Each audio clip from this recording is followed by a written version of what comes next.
Hello, Michael. Grits and Gravy Manager, doing the preseason. Well, it's the season has kicked off. Thursday night football. Yep. This is the defending champion, Michael Hunsinger, Grits and Gravy Manager.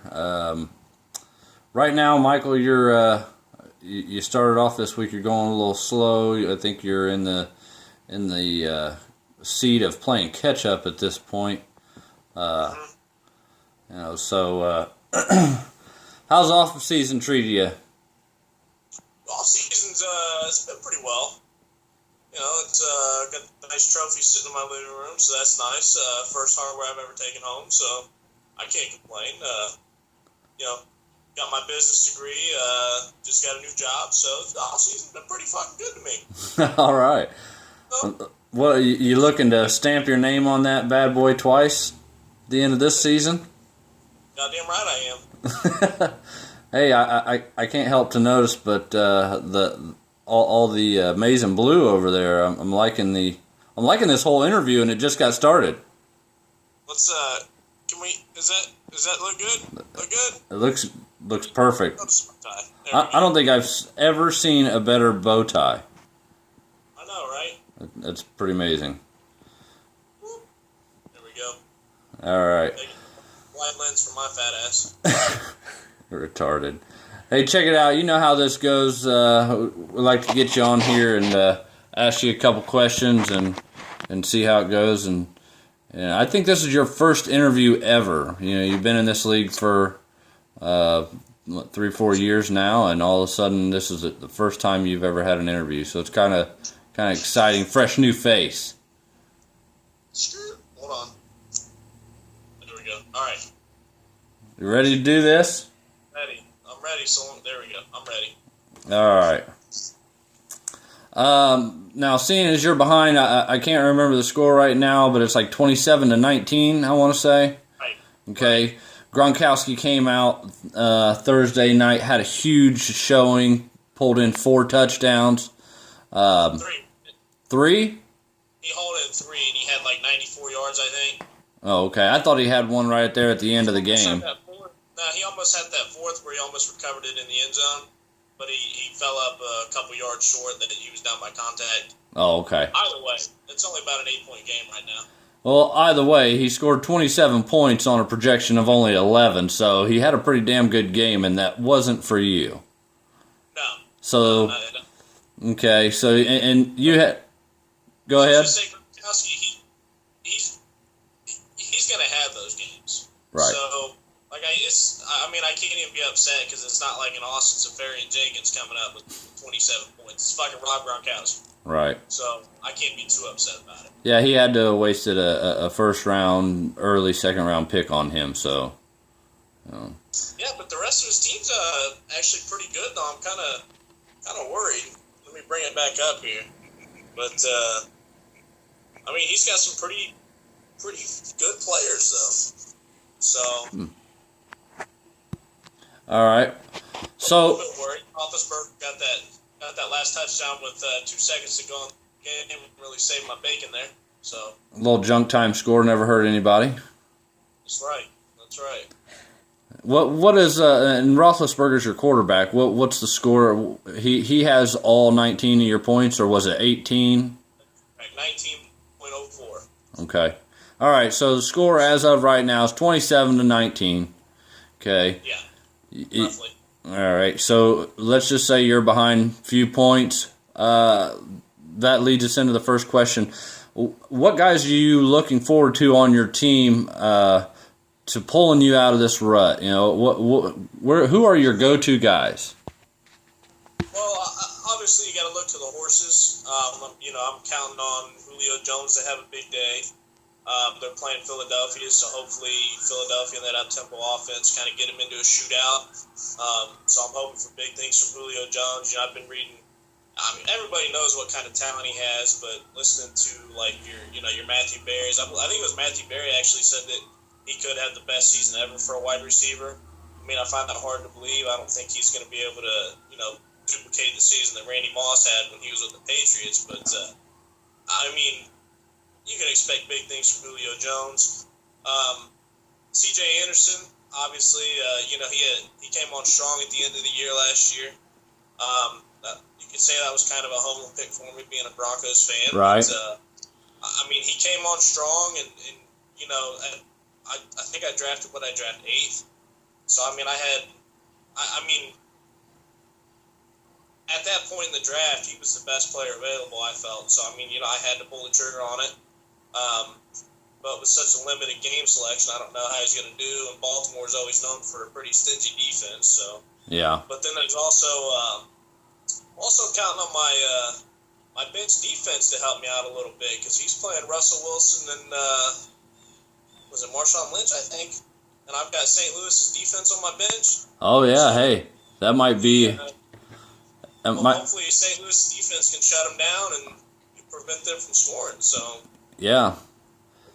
I played the Denver's defense just because, obviously Baltimore's offense I don't think is anywhere near the caliber that Seattle's offense is. So, and you got to figure Von Miller and DeMarcus Ware and Shane Ray, they're going to be putting some pressure on the quarterback. So, right. We'll see how it goes, though. Yeah, that defensive play, that might, the teeter-totter effect, depending on how it goes. If they have a good game, shut them guys down, he keeps them scoring, hey, it helps you out. But there's also the other side of it, and your defense gets smoked. So, yeah, that'll be fun to watch. Okay, well, this next question's kind of, it was brought up this morning when I think me and you were talking about a possible trade in the works, and this question is your trade history in this league. You've never traded in this league, and I think your whole mindset is, hey, I've just drafted these guys. There's a reason why I drafted them. I'm good to go. But all through every season, people, give you draft or trade offers. You always shut them down. So you've never traded. Never once have had a trade in the 3-4 years you've been in this league.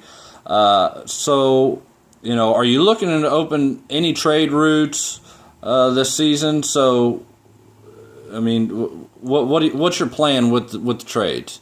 Yeah, I think so. I've been playing fantasy football for 10-15 years now, and I pretty much have the same strategy every year. It's like you said, I draft the players that I draft for a reason. But at the end of the day, I have one title.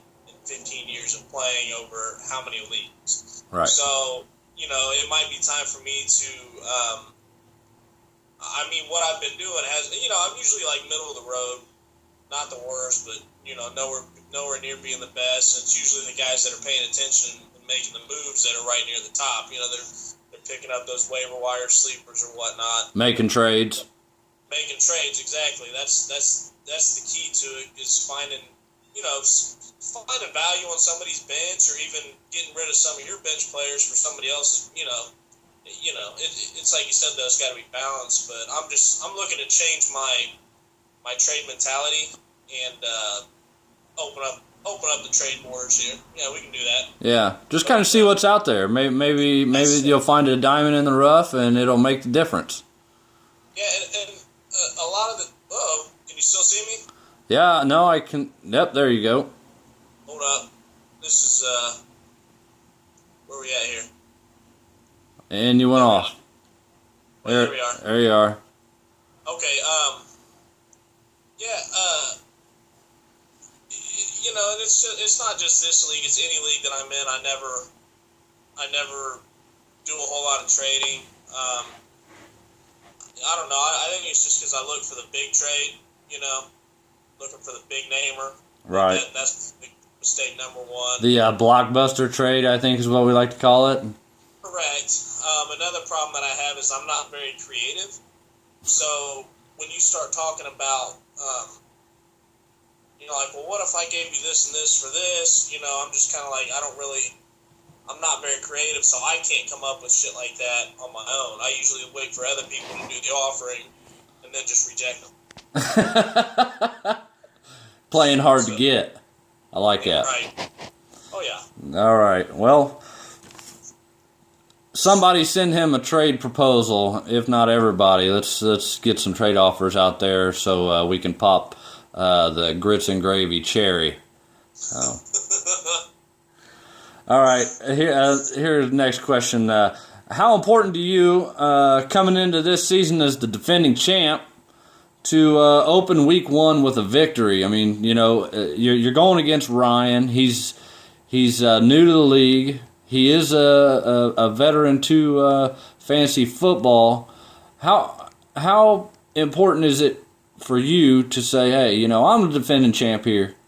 Let's just back off and show you how it's done. Well,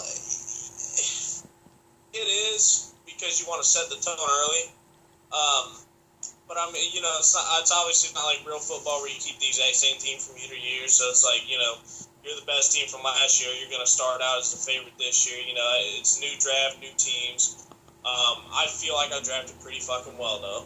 So I really like the makeup of my team. Julio Jones, C.J. Anderson, like I said, diamond in the rough, Amari Cooper, hopefully. Roethlisberger, despite what you may think about him, he's usually a pretty consistent fantasy player. We're talking about the number 2 offense in the league last year, I think. Justin Forsett, he performed pretty well last year.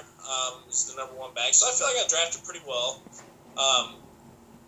And the thing is, because I drafted pretty well, I don't want to have to go through the first couple of weeks with the shitty team, and then all of a sudden I need to figure out, well, who do I drop? Who do I pick up? Who do I trade?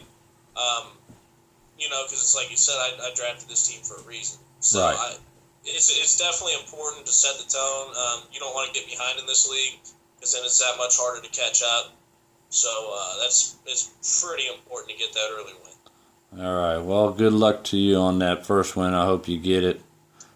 Being the defending champ, we're going to need some more competition,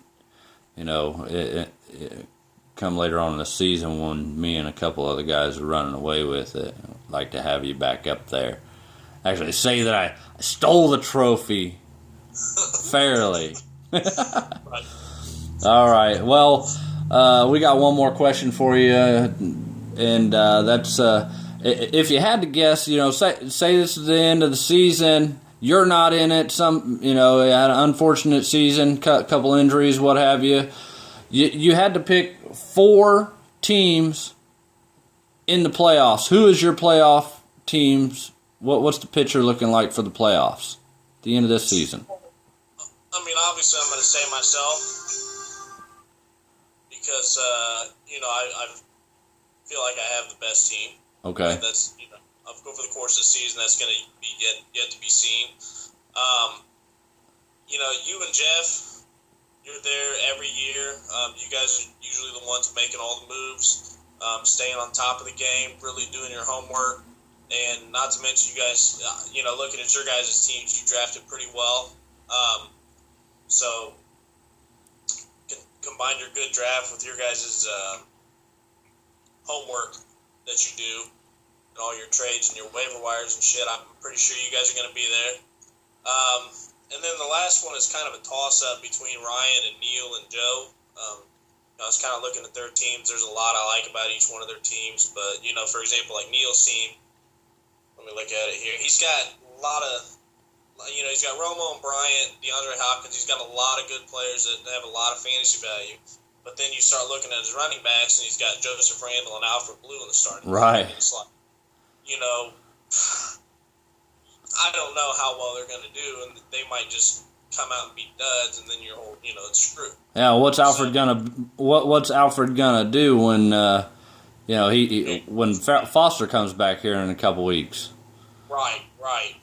But outside of that, though, obviously Des Bryant is a fucking fantasy machine. So right. Is Tony Romo, the guy puts up yards and touchdowns. Ryan has anytime you have Gronkowski on your team, it's going to be a pretty fucking good team. Yeah. Russell Wilson, Marshawn Lynch, that's a pretty solid team right there. And then Joe, surprisingly, I was looking through it, and I got the Joe's team. I mean, he's got Aaron Rodgers, Jordan Matthews, Brandon Marshall. Those are all pretty good fantasy players right there. But, he's got Jamal Charles and LaShawn McCoy, and we know what they're all capable of. Right. So, I don't have a problem with those picks. What's that? I don't have a problem with those picks. Those are actually pretty good picks. I really haven't thought about it. yet, but just asking you about it, and listening to your answers, those probably be close to what I'd say too. I mean, as long as the Joe thing, as long as we can keep him out of Taco Bell drive-through and more so into fantasy, he might have a shot. Yeah. Well, I mean, he's got a pretty good team, so. Yeah. All right. Well, anything else you want to add before we get off here? Just looking forward to having a good season. I'm going to try and be more conscientious of what's going on around not only our league but also the NFL. I mean, I pay attention every year, but I'm going to try and focus a little bit more on the waiver wire and maybe what kind of trades are available. Try and make some moves. Try and be proactive about shit as opposed to reactive. Right. Like my draft strategy, I'm always reactive because you never know what players are going to fall to you and what choices you're going to have to make. Right. But with trades and waivers and things like that, if I can be proactive and get out there and put the shit out there myself, I think I'll be all right. Yeah. So, I'm looking forward to it though. Especially with the new guys in the league, we have better competition than Dilbert. So, look at him, he's not here, and I'm still taking shots at him. Hey, so. You got to take them when you can. Yeah, it's, I'm looking forward to the challenge and looking forward to the competition. So Good. Yeah. Hey, and like I said, you want to open up some trade routes, and like you did this morning, shoot me another proposal. Let's get it going here. Or just go through every team and start throwing proposals to them. You don't get points for how many rejected trade proposals you get. So make a whole bunch of them. Keep it going. I'm going to work on it, definitely. So I've got some time here. So. Yeah. All right, man. Well, it's been a great interview. Thanks for coming on, and good luck this season. Hopefully we'll see you in the playoffs. You can make a bid to try to replicate that championship of last season. Yeah, that'd be nice, wouldn't it? All right, man. Talk to you later. All right, see you guys. See ya.